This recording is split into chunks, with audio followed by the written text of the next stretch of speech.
How to unread a message on Instagram. Alright guys, let's dive into how we can unread a message on Instagram.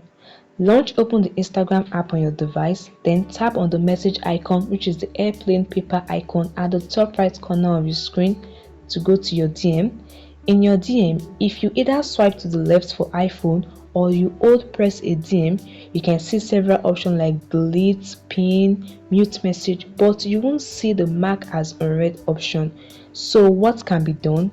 How can you unread a message on Instagram? Alright, to unread a message on Instagram, you need to switch to a professional account. You switch from your personal account to a professional account. Okay, let's quickly do the switch.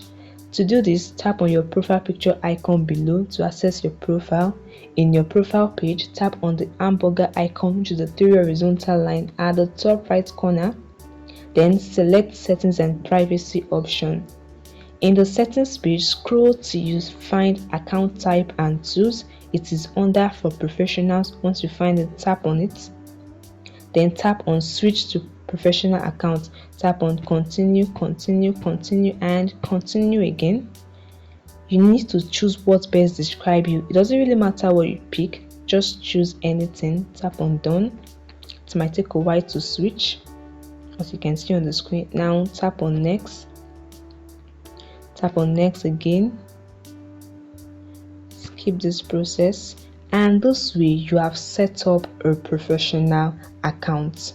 Now let's go back to our home page and tap on the DM. Back to your home page, sorry, and tap on your DM. As you can see, now hold press the chat you want to mark as unread. Hold press the chat, and as you can see, the mark as unread option is now available. Tap on it. Once you have marked the chat as unread, you can switch your account back to personal account. And this is how to unread a message on Instagram. I hope this information helped you. Please hit the like button, and if you have any question, you can leave it in the comment section below. Thanks for watching.